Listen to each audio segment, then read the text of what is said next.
नमस्कार दोस्तों, Byju's exam prep IAS Hindi में आप सभी का स्वागत है। आज हम आपके सामने 3 मार्च 2023 के दैनिक क्विज प्रस्तुत कर रहे हैं, जिसमें द हिंदू, इंडियन एक्सप्रेस तथा पीआईबी से संबंधित प्रमुख समाचारों को आधार बनाकर हम प्रारंभिक परीक्षा के प्रश्न आपको अभ्यास के लिए देंगे।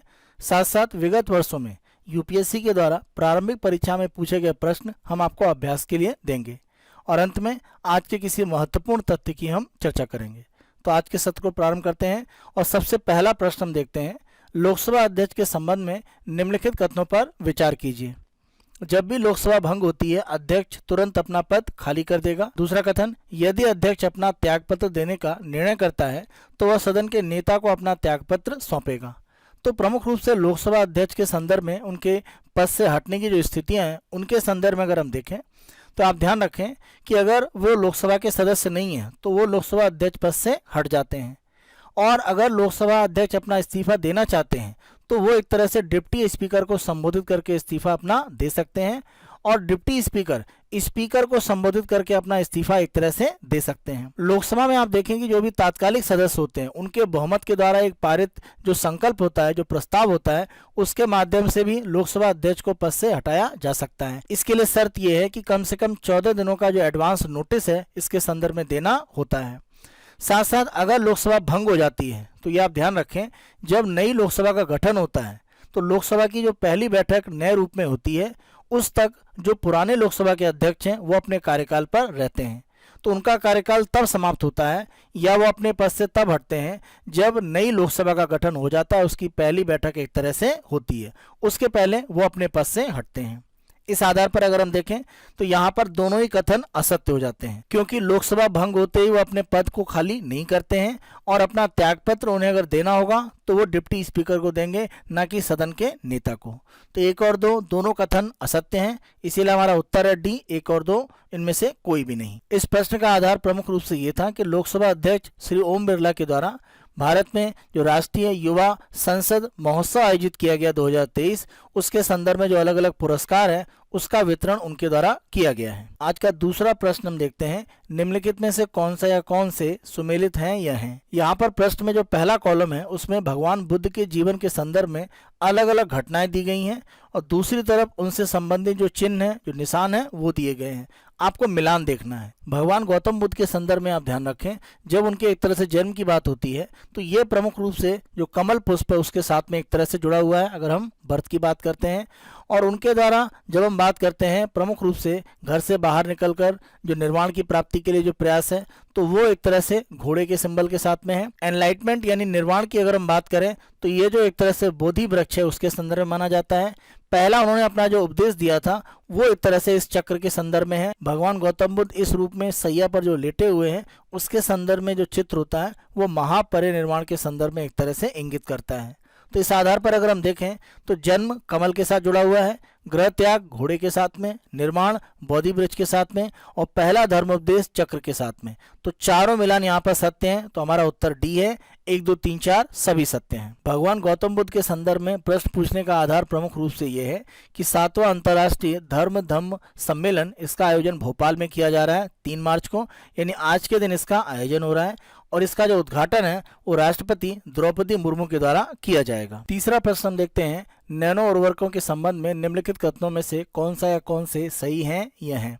पहला, नैनो एनकैप्सुलेटेड पारंपरिक उर्वरक समय की विस्तारित अवधि में पोषक तत्वों के धीमे और निरंतर निस्तारण में मदद करते हैं। दूसरा, नैनो उर्वरक फसल चक्र की अवधि को कम करते हैं और फसल की उपज में वृद्धि करते हैं। तो अगर हम प्रमुख रूप से नैनो उर्वरक की बात करें तो उनके संदर्भ में उनकी जो विशेषताएं हैं उनको अगर हम सामान्य जो हमारी परंपरागत रूप में एक तरह से अलग अलग प्रकार की उर्वरक होती हैं उनसे अगर हम तुलना करके देखें, तो जब हम बात करते हैं कि किस तरह से वो आसानी से घुल सकते हैं, तो माना जाता है कि इनके घुलने की क्षमता काफ़ी बेहतर होती है। तो ये परंपरागत रूप में जो उर्वरक होती है उनसे ज़्यादा बेहतर परिणाम देती हैं, और आसानी से एक तरह से मिट्टी में घुलकर जो पोषण की प्रक्रिया उसको कहीं ना कहीं तेज करती हैं। साथ साथ आप देखें कि जो भी इसमें पोषण मिल रहा होता है, सामान्य की तुलना में पोषण प्राप्त करने की स्थिति बेहतर होती है, जो हमने पहले वाले में बात करी। तो ये दिखाता है कि इसकी जो एफिशिएंसी है वो ज़्यादा है सामान्य जो परंपरागत उर्वरक है उनकी तुलना में। साथ साथ जो भी एक तरह से पोषक तत्व इसमें से उत्सर्जित होते निकलते हैं, उनकी गति को काफी हद तक नियंत्रित किया जा सकता है। इस आधार पर धीरे धीरे पोषक तत्व मिट्टी में मिलता है और जो भी पेड़ पौधे होते हैं उनको एक तरह से धीरे धीरे प्रक्रियाएं पोषण की प्राप्त होती हैं। जबकि अगर हम परंपरागत एक तरह से उर्वरक में देखें तो ये प्रक्रिया नहीं होती है और इसके माध्यम से आप देखें कि जो मिट्टी है उसमें एक तरह से जो गुणवत्ता है वो खराब होती है। ऐसा नैनो उर्वरक में नहीं होता है। इसी के साथ साथ क्योंकि ये धीरे धीरे उत्सर्जित किए जा सकते हैं तो लंबे समय तक ये मिट्टी में उर्वरक क्षमता बनाए रखने का प्रभाव बनाते हैं। लेकिन अगर हम परंपरागत उर्वरक की बात करें तो बहुत सारे उर्वरक अपने उपयोग के जल्दी ही एक तरह से अलग अलग प्रकार के सॉल्ट या लवण में बदल जाते हैं, तो वो उपयोग के लायक नहीं रहते हैं। जबकि नैनो उर्वरक धीरे धीरे उपयोग की प्रक्रिया लगातार बनाकर रखते हैं। यहाँ पर अगर हम बात करते हैं पोषण की हानि, तो ये प्रक्रिया एक तरह से बहुत कम होती है नैनो फर्टिलाइजर में, क्योंकि माना जाता है कि मिट्टी में छनकर निचली परत तक जाना ये उनमें एक तरह से नहीं होता है। जबकि इसकी तुलना में आप देखें जो परंपरागत हमारी उर्वरक हैं उनमें ये प्रक्रिया ज़्यादा है, यानी लीचिंग यानी छनकर वो निचली परतों में पहुंच जाती है मिट्टी की और मिट्टी की गुणवत्ता खराब करती हैं, हमारे जल स्रोतों को प्रदूषित करती हैं। इसी के साथ साथ जो जल का बहाव होता है वर्षा में उसके साथ ये बह जाती हैं। जबकि ये स्थिति अगर हम देखें तो नैनो फर्टिलाइजर में उतनी नहीं है। तो इस रूप में कहीं ना कहीं ये इसके लाभ हैं। इस आधार पर अगर हम पहले कथन को देखें तो नैनो एनकैप्सुलेटेड जो पारंपरिक उर्वरक होगी तो ऐसी स्थिति में पोषक तत्व धीमे धीमे और लगातार स्थिति में एक तरह से प्राप्त होंगे। तो ये नैनो उर्वरक का एक लाभ है। साथ साथ फसल चक्र की अवधि को ये कम करते हैं और फसल की जो उपज है उसमें वृद्धि होती है। फसल चक्र की अवधि को कम इस रूप में करा जाता है क्योंकि लगातार उर्वरक एक तरह से मिलती रहती है, तो जल्दी एक तरह से पोषक तत्व पेड़ पौधे प्राप्त करके पूरी तरह से विकसित हो जाते हैं। तो फसल चक्र लंबा होने की जगह पर कम हो जाता है, क्योंकि परंपरागत जो उर्वरक है वो ज़्यादा उपयोगी नहीं होती, लंबे समय तक उपयोग नहीं हो पाता, तो बार बार हमें एक तरह से जो उर्वरक है उनका छिड़काव करना पड़ता है। नैनो उर्वरक में ये स्थिति नहीं है। इससे फसल चक्र में एक तरह से जो समय की सीमा है वो घटती है और उपज में वृद्धि होती है, क्योंकि बेहतर रूप में जो पोषण है वो मिट्टी और साथ साथ जो पेड़ पौधे उनको प्राप्त हो रहा है। दोनों कथन सत्य हैं, इसीलिए हमारा उत्तर है सी, 1 और 2 दोनों सत्य हैं। इस प्रश्न का आधार प्रमुख रूप से ये है कि भारत में नैनो फर्टिलाइजर की जो स्थिति है उसको मजबूत करने के लिए लगातार प्रयास हो रहे हैं। और आप देखें भारत में यूरिया जो नैनो रूप में है उसको तेजी से एक तरह से इसका उत्पादन भी किया जा रहा है और भारत में तेजी से ये प्रचारित भी किया जा रहा है। और यूरिया के बाद डीएपी, एमओपी इस तरह के जो दूसरे उर्वरक हैं उनको भी एक तरह से नैनो स्थिति में लाया जाएगा। चौथे प्रश्न को हम देखते हैं। संयुक्त संसदीय समिति यानी ज्वाइंट पार्लियामेंट्री कमेटी जेपीसी के संबंध में निम्नलिखित कथनों में से कौन सा या कौन से सही है या है? पहला, यह एक पूर्व निर्धारित समय के लिए एक विशिष्ट मुद्दे पर विचार करने हेतु गठित एक अस्थायी समिति है। पहला कथन सत्य है। दूसरा, जेपीसी की सिफारिशों का महत्व होता है और ये सरकार के लिए बाध्यकारी होती हैं। देखिए, महत्व तो जरूर होता है लेकिन बाध्यकारी सरकार पर नहीं होती है। जेपीसी के आधार पर सरकार इसकी जांच को अन्य रूप में करा सकती है, जैसे सीबीआई से कराना या किसी तरह का टास्क फोर्स बनाना, वो हो सकता है, लेकिन सरकार पर यह किसी भी तरह से बाध्यकारी नहीं होती है। तो दूसरा कथन असत्य है। तीसरा, सदस्यों की संख्या भिन्न हो सकती है, इसके लिए कोई निश्चित संख्या निर्धारित नहीं है। यानी संयुक्त संसदीय समिति में लोकसभा राज्यसभा के कितने कितने सदस्य होंगे ये एक तरह से अलग अलग होता है, ऐसा कोई निश्चित रूप में निर्धारण नहीं है कि कितने सदस्य होने चाहिए। तीसरा कथन सत्य है। 1 और 3 दोनों सत्य हैं, इसीलिए हमारा उत्तर है सी। यहाँ पर प्रश्न का आधार प्रमुख रूप से ये है कि जब से अदानी के संदर्भ में हिंडनबर्ग की रिपोर्ट आई है, आपने देखा है कि जो विरोधी दल हैं उनकी तरफ से, खासतौर से अगर हम कांग्रेस की बात करें तो उनकी तरफ से मांग है कि एक ज्वाइंट पार्लियामेंट्री कमेटी इसके संदर्भ में बननी चाहिए। अन्य प्रकार की अगर कोई जांच होती भी है, जैसा प्रमुख रूप से सुप्रीम कोर्ट के निर्देश के बाद सेबी के माध्यम से एक जांच करने की जो स्थिति बन रही है, उसको भी एक तरह से कांग्रेस स्वीकार नहीं कर रही है। उनका मानना है कि जेपीसी के माध्यम से एक तरह से जो जांच है वो होनी चाहिए। दैनिक क्विज के दूसरे भाग में हम यूपीएससी के द्वारा विगत वर्षों में प्रारंभिक परीक्षा के जो पूछे गए प्रश्न हैं वो आपको अभ्यास के लिए देते हैं। आज हम 2008 की प्रारंभिक परीक्षा में पूछा गया प्रश्न आपको अभ्यास के लिए दे रहे हैं। प्रश्न को देखते हैं। निम्नलिखित कथनों पर विचार कीजिए। परावर्तित प्रकाश के साथ देखने पर किसी वस्तु का एल्बिडो उसकी दृश्य चमक यानी ब्राइटनेस को निर्धारित करता है। एल्बिडो के संदर्भ में आप ध्यान रखें कि जो भी सूर्य का एक तरह से आपतित प्रकाश है, जो भी सूर्य प्रकाश किसी सतह पर पड़ रहा है, अवशोषित होने के बाद कितना एक तरह से परावर्तित होकर वापस जा रहा है, ये एक तरह से एल्बिडो कहलाता है। पृथ्वी के संदर्भ में आप ध्यान रखें जो एल्बिडो है वो लगभग 30 से 32% के आसपास माना जाता है, यानी 30 से 32% जो प्रकाश है वो परावर्तित होकर वापस जाता है। इसकी तुलना में अगर हम देखें, जैसे अगर हम पृथ्वी की सतह पर जहां पर बर्फ जमी हुई है, जैसे अगर हम उत्तरी दक्षिणी ध्रुव की बात करें, तो वहां पर जो एल्बिडो है वो लगभग 80% के आसपास होता है। तो इस रूप में आप ध्यान रखें कि जो प्रकाश अवशोषित हो रहा है उसके बाद जो एक तरह से वापस जा रहा है, वो स्थिति एक तरह से एल्बिडो को निर्धारित करती है।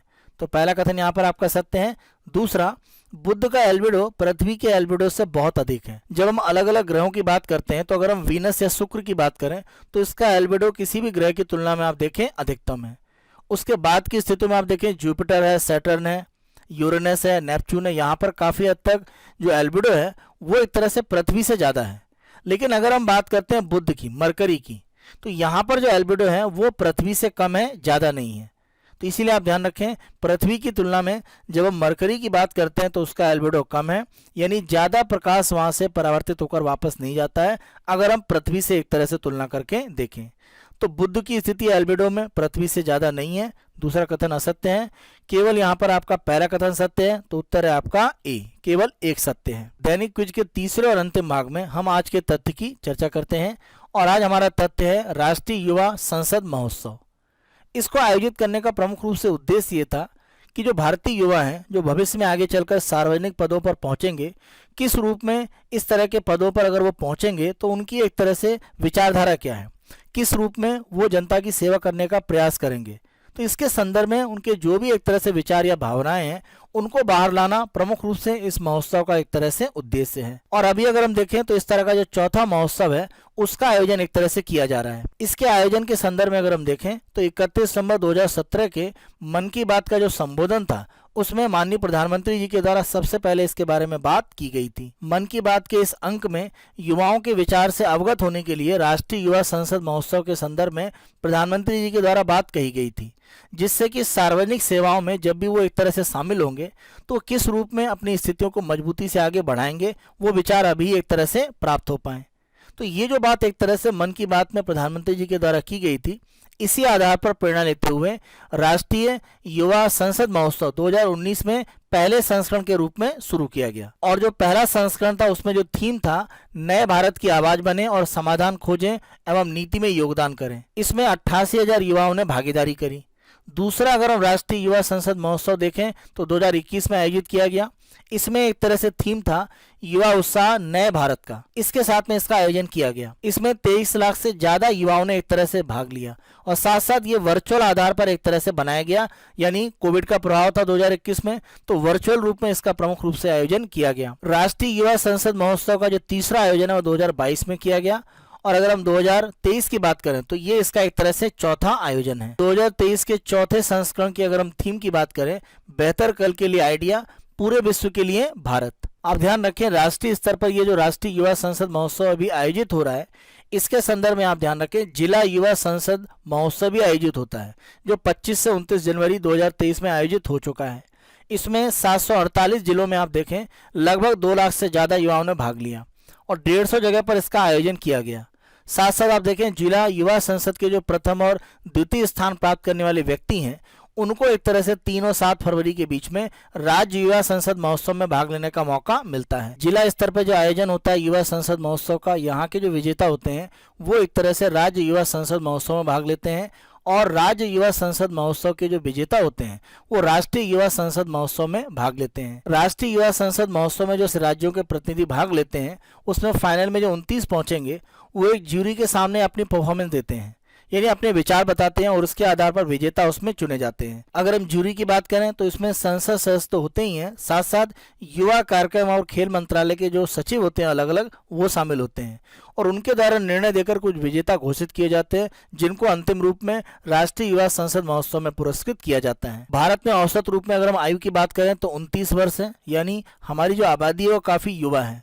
वैश्विक स्तर पर जितनी भी युवा आबादी उसका 20% भारत में रहता है। तो ये सब दिखाता है कि युवाओं को कहीं ना कहीं हमें प्रेरित करके आगे बढ़ाने के लिए कार्य करना है।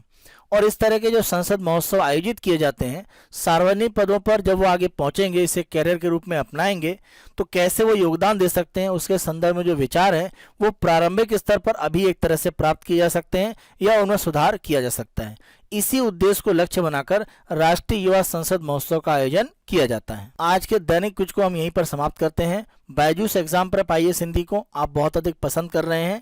अधिक से अधिक संख्या में लाइक करें, शेयर करें, और अभी तक अगर आपने हमारे YouTube चैनल को सब्सक्राइब नहीं करा है तो हमारे YouTube चैनल को आज ही सब्सक्राइब करें। धन्यवाद।